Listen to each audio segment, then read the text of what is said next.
Welcome to ஐரக்ஷன் channel. எங்களோட videos உங்களுக்கு பிடிச்சிருந்ததுன்னா லைக் பண்ணுங்க, கமெண்ட் பண்ணுங்க, ஷேர் பண்ணுங்க, மறக்காம சப்ஸ்கிரைப் பண்ணுங்க. ஓகே. இப்ப என்ன வீடியோ பார்க்க போறோம்னா, வாய்ஸோட அவங்க சேனல்ல தான் பார்க்க போறோம். ரீசென்ட்டா போட்ட வீடியோ தான் பார்க்க போறோம். பார்க்கலாமா? ஓகே.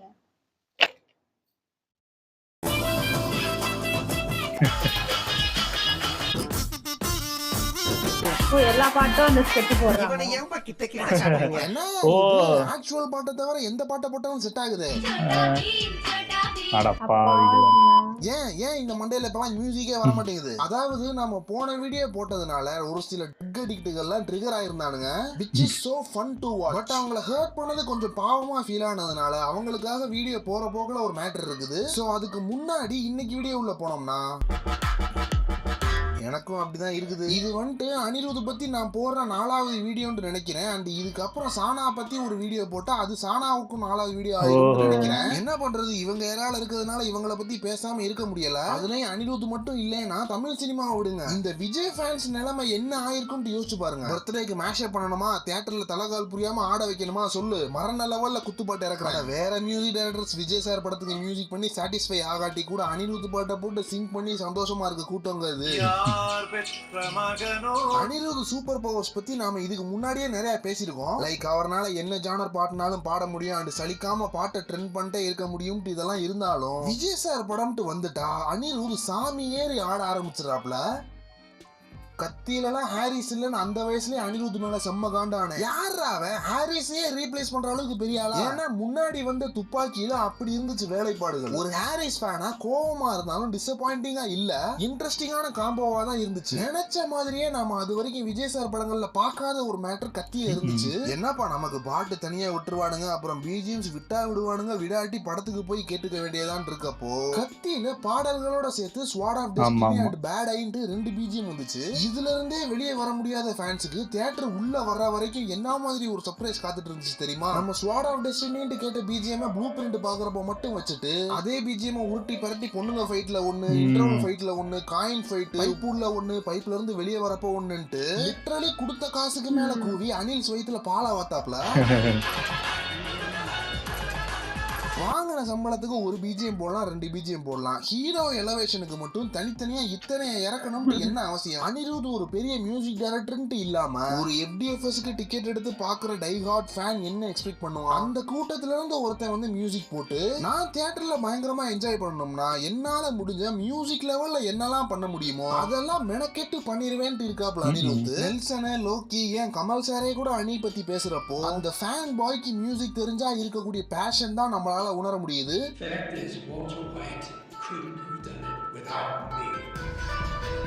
இதனால எத்தனை பேர் ஹாப்பி ஆவாங்கன்னு பாருங்களேன். கத்தி அப்பவும் சரி, மாஸ்டர் எஃப்டிஎஃப்எஸ்லாம் அந்த வைபே எப்படி இருந்திருக்கும்னு யோசிச்சு பாருங்க. இன்னைய வரைக்கும் நான் எங்கேயாச்சும் சீக்கிரமா டிரைவ் பண்ணணும்னாலோ இல்லாட்டி ஏதாச்சும் வேலையை சீக்கிரமா முடிக்கணும்னாலோ ப்ளூடூத்ல ஒன்னு ரட்டட்டா ஓடும், இல்லாட்டி மாஸ்டர் இன்டர்வல் பிளாக் ஓடும். ஒருத்தன் மியூசிக்ல மேஜிக் பண்ணி ஒரு கூட்டத்தையே சாட்டிஸ்ஃபை பண்ணிருக்கப்போ ஏன் அந்த மனுஷன் மேல ஹேட்ரட் வந்துட்டே இருக்குன்றது எனக்கு சுத்தமா புரியல. எஸ், அதை பத்தி பேசுறதுக்கு முன்னாடி எனக்கு அனிருத் கிட்ட இருக்க மைனஸ் பாயிண்ட்ஸ்லாம் என்னன்னு பாத்துடலாம். 1 இயர் முன்னாடியே நான் வீடியோ போட்ட மாதிரி எல்லா சாங்ஸையும் அனிருத்தே பாடுறதுன்றது ஒண்ணு. இன்னொன்னு கத்தியில என்னதான் எலவேஷன் பிஜிஎம்ஸ்ல மிரட்டிட்டு இருந்தாலும் அந்த ஜீவானந்தம் பிளாஷ்பேக் போர்ஷன்ஸ் எல்லாம் அதை அவருக்கு ஹேண்டில் பண்ண தெரியலையா, இல்ல அவருக்கு அவ்வளவு எக்ஸ்பீரியன்ஸ் இல்லாம ஃபர்ஸ்ட் டைமான்னு தெரியல, போட்ட ஃப்ளூட்டையே திரும்ப திரும்ப ரிப்பீட்டடா போட்டு ஓ ஃபீல் பண்ணணுமாப்பா இங்க, ஆனா எனக்கு எரிச்சல் ஆகுதுன்னு தான் ஃபீல் ஆச்சு. ஒரு ஃப்ளூட்ன்ற இன்ஸ்ட்ருமெண்ட்லாம் எவ்வளவு அருமையா யூஸ் பண்ணுவாங்க. இப்போ ஃப்ளூட்டை கேப்பை ஃபில் பண்றதுக்கு அர்த்தமே இல்லாம யூஸ் பண்ணிருக்காங்க.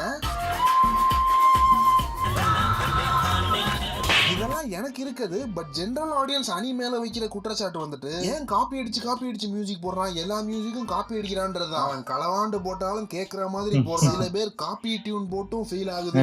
நான் சொல்லல, ஒரு ஃபேமஸான மீன் பா இது. அதாவது எல்லாருமே கேட்கிற அளவுக்கு ஜனரஞ்சகமான பாட்டெல்லாம் கொடுக்க திணறிட்டு இருக்க டைம்ல ஒருத்தன் பயங்கர ஜனரஞ்சகமா பாட்டு போட்டு கிழிச்சுக்கிட்டு இருக்கான். அவனையும் காப்பின்னு சொல்லி அடிச்சு துரத்திட்டா அவன் இடத்த யாரு ஃபில் பண்ணுவா? சொல்லுங்க, நான் என்ன பண்ணணும்? சரி சாம்பிளிங்ல எடுக்காத மியூசிக் டைரக்டர் வருஷத்துக்கு 4 பெரிய படத்துக்கு ஹிட் பாட்டு கொடுக்க சொல்லு, நானும் உன் கூட சேர்ந்து அணியை ரோஸ்ட் பண்றேன். இப்போ ரீசெண்டா அந்த கேலண்டர் சாங்லாம் அணி காப்பி பண்ணிட்டாருன்னு சொல்லி கிக்கி பிக்கி பண்ணிட்டு இருந்தானுங்க. ஆனா ஆக்சுவலா ஒரு உண்மை என்னன்னா, I have never seen a musician hate on sampling. It's always the random listeners who never done music before think sampling is stealing. இத மியூசிக்ல பண்ணா சாம்பிளிங்னுவோம், டைரக்டர் ஒரு ஸ்கிரீன் ரைட்டர் பண்ணா இன்ஸ்பிரேஷன். ஆனா ரெண்டுமே புரியாதவன் காப்பின்னு சொல்லி கிக்கி பிக்கி தான் பண்ணுவான். You know, in music we take something that we love and we build on it. So sampling பண்ணாத ஆளே இல்ல, எல்லாருமே பண்றதுதான். பட் அதுல நிறைய பிரச்சனை இருக்குது. பட் அத பத்தி எல்லாம் பேசணும்னா அது தனி டாபிக்கா போயிடும். வேணும்னா சொல்லுங்க பண்ணலாம். பட் அந்த பிரச்சனைகளுக்கும் அனிருத்துக்கும் சுத்தமா சம்பந்தம் இல்ல. இது தெரியாம இதுங்கெல்லாம் சேர்ந்து என்ன கலாட்டா பண்ணிச்சு. அவரோட பாட்டு எல்லாமே ஒரே மாதிரி இருக்குன்னு சொல்லுவாங்க, எனக்கும் அது தோன்றதுதான். பட் இந்த ஃபியர் சாங் எல்லாம் நம்ம தவிர்க்கவே முடியாது. நானும் கலாய்ச்சிட்டு இருந்தவன் தான். ஆனா எவனாச்சும் இன்ஸ்டால MS தோனிக்கு விராட் கோலிக்குன்ட்டு எடிட் பண்ணுவான். அப்படியே கேட்டு கேட்டு அடிக்ட் ஆயிருவோம். நேத்து கூட ஒரு லவ் சாங் வந்துச்சு, அருமையா இருந்துச்சு அந்த பாட்டு கூட. ரொம்ப நாள் கழிச்சு விக்னேஷ் சிவன் நல்ல லிரிக்ஸ் எழுதி எங்கேயோ கேட்ட மாதிரி ஃபீல் இருந்தாலும் நல்லா இருந்துச்சுப்பா. என்ன செய்ய சொல்றேன். இதுக்கு மேல அனிருத்தை பத்தி ஏதாச்சும் சொல்லணும்னா இந்தியன் 2 சேனாபதின்னு அதை பத்தி நான் முன்னாடியே சொல்லியிருந்தேன். இந்தியன் 2க்கு ARRன்னு இல்ல, எவ்வளவு பெரிய கொம்பம் வந்தாலும் அது அவ்வளவுதான்ப்பா. நான் போன வீடியோல என்னெல்லாம் பண்ணக்கூடாதுன்னு சொன்னோம்னா அதே தப்ப நீங்க திரும்ப திரும்ப பண்றீங்க. ஐ மீன் உங்களை தான் டக்கடிக்ட். ஒரு ஆர்டிஸ்ட் நல்லா பெர்ஃபார்ம் பண்ணாதப்போ அவருக்கு முட்டு கொடுக்காதீங்கப்பா, கிரிட்டிசைஸ் பண்ணுங்க. பழைய பாட்டை கேட்டிருக்கியா அது இதுன்னா அப்புறம் எதுக்கு புது பாட்டு போடுறீங்க.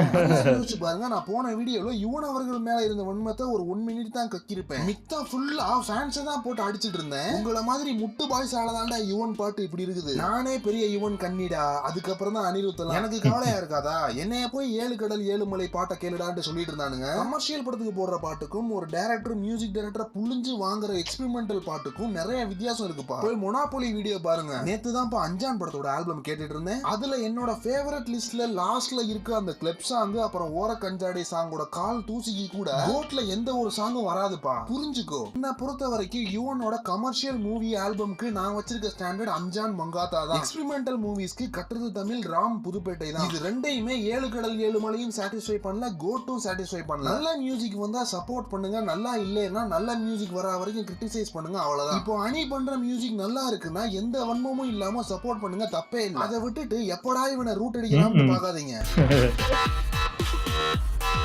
லாஸ்ட் 10 வருஷத்துல 12 படங்கள் விஜய் சார் நடிச்சிருக்காரு. அதுல இமான், DSP, GVP, பெரிய பாய், சானா, தமன்ட்டு இத்தனை பேர் விஜய் சார் படங்களுக்கு மாத்தி மாத்தி மியூசிக் பண்ணிருந்தாலும் 4 விஜய் சார் படம் அணி மியூசிக்ல மாட்டுச்சு. ஆல்பம் வைஸா அந்த 4 சம்பவமும் இல்லாட்டி என்னடா ஆகுறதுன்னு நினைச்சு கூட பார்க்க முடியல. இதுக்கு முன்னாடி விஜய் சார் படங்கள்ல ஒரு எலிவேஷன் சாங்ஸ் BGMs எல்லாம் பக்காவா இருந்த படங்கள்ட்டு துப்பாக்கி சொல்லலாம், ஜில்லி போக்கிரியே ஜில்லா கூட சொல்லலாம். இதுலலாம் எலிவேஷன்ஸ்க்கு ஒரு ப்ராப்பரான கண்டென்ட் இருந்துச்சு. அதனால மியூசிக் டைரக்டர்ஸ்னால நல்ல அவுட்புட் கொடுக்க முடிஞ்சது. இதுவே வில்ல படத்தோட எலிவேஷன் BGM யாருக்காவது ஞாபகம் இருக்கா? சுறா BGM, வேலாயுதம் ஆதின்ட்டு இதுலலாம் BGM என்ன இருந்துச்சுன்ட்டு உங்களுக்கு ஞாபகம் இருக்குமான்னு தெரியல. ஏன்னா எனக்கு ஞாபகம் இல்ல. ஏன்னா படத்துல எலிவேட் பண்றதுக்கு ஒரு மண்ணாங்கட்டியும் இல்லாதப்போ அங்க மியூசிக் டைரக்டர் என்ன பெருசா பண்ண முடியும்? ஒண்ணுமே பண்ண முடியாது. ஆனா அனிருத் பண்ணாப்லங்க. பீஸ்ட்ல ஒண்ணுமே இல்லாதப்பையும் என்ன கூவு கூவி அந்த பீஸ்ட் FDFS போனவனலாம் என்னமா காப்பாத்தினாரு தெரியுமா? ஏன்னா மியூசிக் டைரக்டரே ஒரு அணிலா மாறி நான் முன்னாடி சொன்ன மாதிரி FDFS உள்ள உட்கார்ந்துருக்க ஃபேன்ல ஒருத்தன் வந்துட்டு மியூசிக் பண்ண மாதிரி தான் அணி எல்லா ஆக்டர்ஸ்க்கும் பண்றாப்ல. இதுல விஜய் சார் படம் மட்டும் வந்துட்டா இன்னும் கொஞ்சம் எடுப்பா தெரியுது அவரோட செயல்பாடுகள். சீரியஸ்லி அனிருத் அவர்கள் தான் அனில் ஜீசஸ். இதுல மாற்று கருத்தே கிடையாது.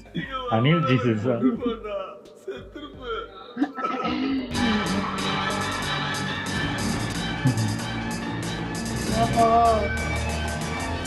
அனிலா இல்லாட்டியும் என்னால அனில் ரூத்தை விட்டு கொடுக்க முடியாது, இவனையும் விட்டு கொடுக்க முடியாதுதான். கிரிட்டிசைஸ் பண்ணாமையும் இருக்க முடியாது. 7 கடல் 7 மலை பாட்டு ஓகே நல்லா இருக்குதான். பட் அதுவே ஓகேன்ட்டு உட்கார்ந்துடலாமா என்ன? பழைய யுவன் யாருன்ட்டு உனக்கும் தெரியும் எனக்கும் தெரியும். அப்புறம் என்னப்பா முட்டு கொடுத்துக்கிட்டு போய் வேற ஏதாச்சும் பாட்டை கேட்டு தூங்குங்கப்பா. அப்புறம் நம்ம இன்ஸ்டா பேஜ் இப்பதான் கொஞ்சம் நல்லா ஆக்டிவா இருக்குது. அங்கதான் எதுனாலும் ஷேர் பண்ணுவேன் சேனல் பத்தி. சோ இன்ஸ்டாலையும் வந்து ஜாயின் பண்ணுங்கப்பா நம்ம பசங்க எல்லாம். அண்ட் மெம்பர்ஷிப்ல கடைசியா போட்ட வீடியோக்கு அபாரமான ரெஸ்பான்ஸ் வந்ததுனால அந்த லெவலை மெயின்டைன் பண்ண நாளைக்கு இன்னொரு வீடியோ வந்துட்டு இருக்குது. பார்த்துட்டு எப்படி இருக்குன்னு சொல்லுங்க. ரைட்டா?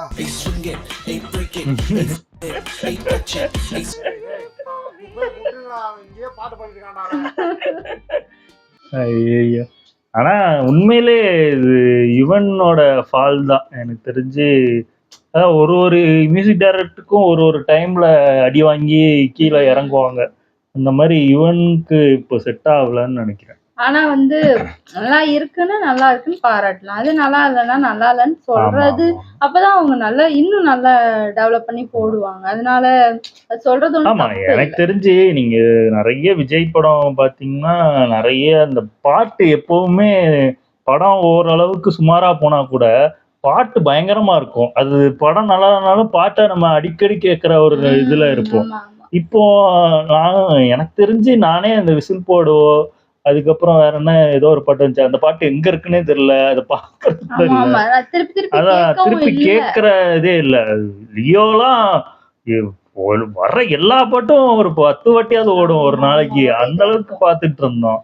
மறந்துட்டோம் ஏன் அத. இப்போ வந்து அந்த பாட்டோட அந்த 2வது பாட்டுக்கு என்ன பாட்டு ஞாபகம் ஸ்டார்டிங்கே கூட இல்ல என்னன்னு எனக்கு. எனக்கும் தெரியலையே. அது ஸ்நேகா இருப்பாங்க. அதெல்லாம் இருக்கிற ஞாபகம் இருக்கு. அந்த பாட்டோட லைனே பாட்டோட ஞாபகம் லைன் இல்ல. உண்மைதான், ஏன்னா உண்மைதான். இந்த பாட்டு அப்ப பார்த்துக்கோங்க. இந்த படத்துல அப்போ இந்த பாட்டு பயங்கரமா ஹிட் ஆக வேண்டிய பாட்டுலாம் இப்படி டேமேஜ் ஆகி இது பண்ண மாரி நம்ம ஆயிடுச்சு. மைண்ட்லயே அதெல்லாம் பதியாம போயிடுச்சா என்னன்னு தெரியல. ஏன்னா நம்ம திருப்பி திருப்பி பார்க்கவும் இல்ல. வாரிசு பாட்டு அதெல்லாம் வாரிசு அந்த பாட்டுலாம் எவ்வளவு அதெல்லாம் எப்படி ரஞ்சிதமே அதெல்லாம் நல்லாதான் இருந்துச்சு.